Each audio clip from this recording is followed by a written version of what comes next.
Hello everyone, welcome to back my YouTube channel Bharatiya physics.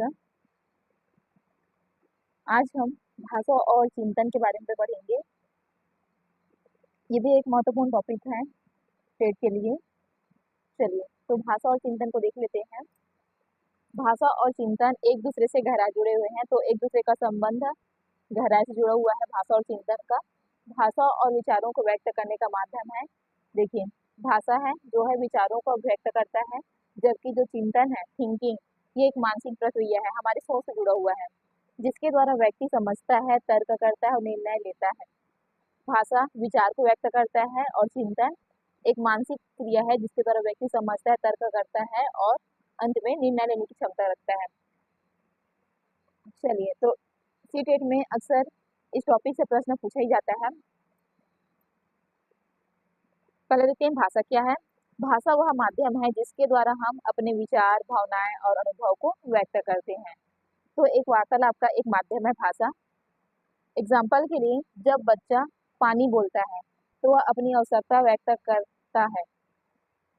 देखो, पानी बोलता है तो भाषा द्वारा आवश्यकता व्यक्त करता है पानी बोलकर।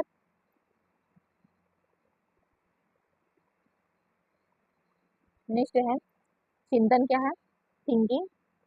चिंतन वह मानसिक प्रक्रिया है जिसमें व्यक्ति समस्या का समाधान, तर्क और निर्णय करता है। एग्जाम्पल, यदि बच्चे से पूछा जाए अगर बारिश हो रही हो तो क्या करोगे, तब बच्चा जवाब देता है। अचानक से जवाब नहीं देता, वह सोचता है पहले, तो वह सोचने के बाद जवाब देगा, छाता लेकर जाऊंगा। मतलब वहाँ थिंकिंग कर रहा है, मानसिक प्रक्रिया कर रहा है, उसके बाद ही जवाब दे रहा है, तो इसमें चिंतन है। चलिए भाषा और चिंतन का संबंध देखते हैं। भाषा चिंतन को व्यक्त करती है, चिंतन भाषा को दिशा देता है। दोनों का विकास साथ साथ होता है। देखिए, दोनों का विकास क्या होता है, साथ साथ होता है। बच्चा पहले सोचता है, फिर भाषा के माध्यम से व्यक्त करता है।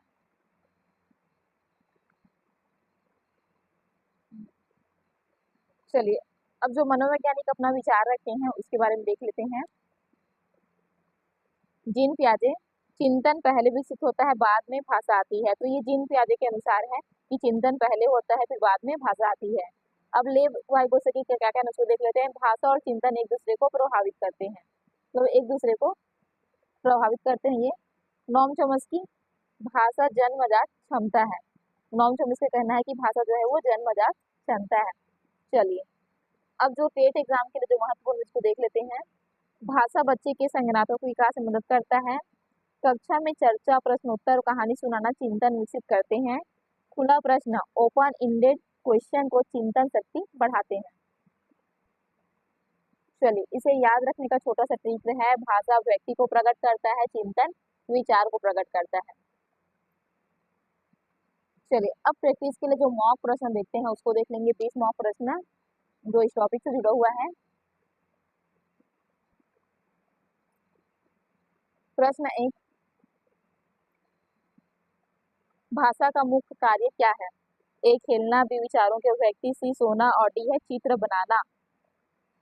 इसका सही आंसर है ऑप्शन नंबर बी, विचारों की अभिव्यक्ति। नेक्स्ट है चिंतन क्या है। ए शारीरिक प्रक्रिया है और बी है मानसिक प्रक्रिया, सी खेल, डी लेखन। तो चिंतन जो है वो मानसिक प्रक्रिया है, अपना दिमागी प्रक्रिया है। ऑप्शन नंबर 20 का आंसर है। प्रश्न 3, भाषा और चिंतन के संबंध को किसने परस्पर निर्भर बनाया। ए है जीन पियाजे, बी लेवाइगोत्स्की, सी बी.एफ. स्किनर और डी है सिगमंड फ्रॉयड। तो इसका सही आंसर है ऑप्शन नंबर बी, लेवाइगोत्स्की। प्रश्न 4, जीन पियाजे के अनुसार पहले क्या विकसित होता है। ए भाषा, बी चिंतन, सी खेल, डी अनुकरण। तो इसका सही आंसर है ऑप्शन नंबर बी, चिंतन पहले विकसित होता है, फिर बाद में भाषा विकसित होती है। प्रश्न नंबर 5, भाषा किसके विकास में सहायक है। ए केवल शारीरिक, बी संज्ञानात्मक, सी केवल सामाजिक और डी है भावनात्मक। इसका सही आंसर है ऑप्शन नंबर बी, संज्ञानात्मक। प्रश्न 6, बच्चा अपने विचार किसके माध्यम से व्यक्त करता है। ए भाषा, बी चित्र, सी खेल, डी संकेत। तो इसका सही आंसर है ऑप्शन नंबर ए, भाषा के माध्यम से व्यक्त करता है। प्रश्न नंबर 7, चिंतन का संबंध किससे है?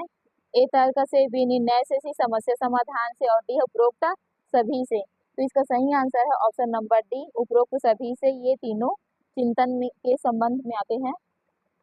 प्रश्न 8, भाषा जन्मजात है, यह विचार किसका है? ए लेव वाइगोत्स्की का, बी नोम चोम्स्की का, सी जीन पियाजे का और डी है जेरोम बर्नर का। तो इसका सही आंसर है ऑप्शन नंबर बी, नोम चोम्स्की का।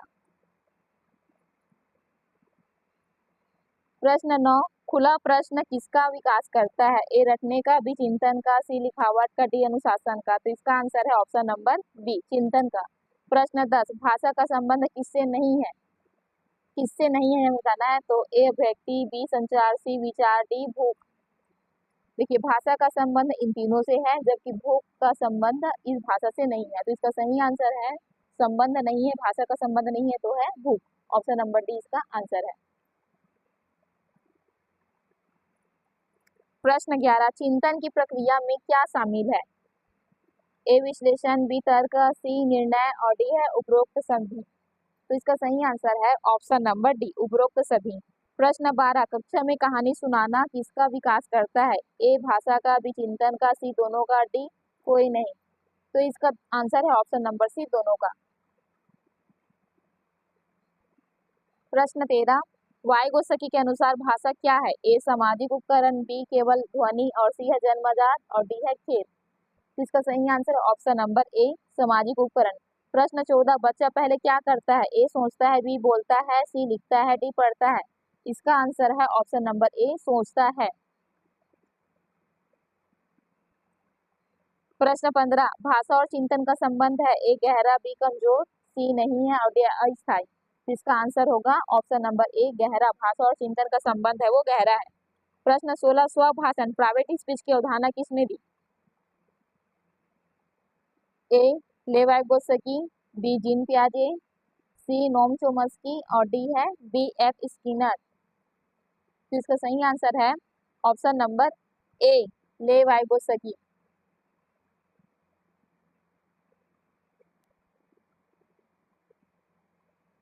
प्रश्न 17,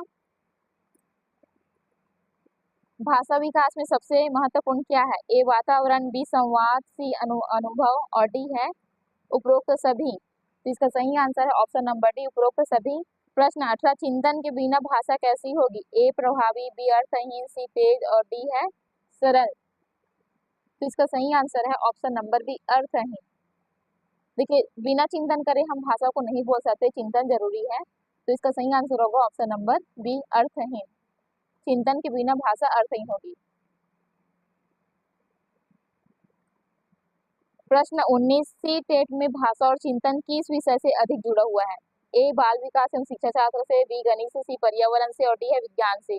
इसका आंसर है ऑप्शन नंबर ए, बाल विकास एवं शिक्षा शास्त्र से।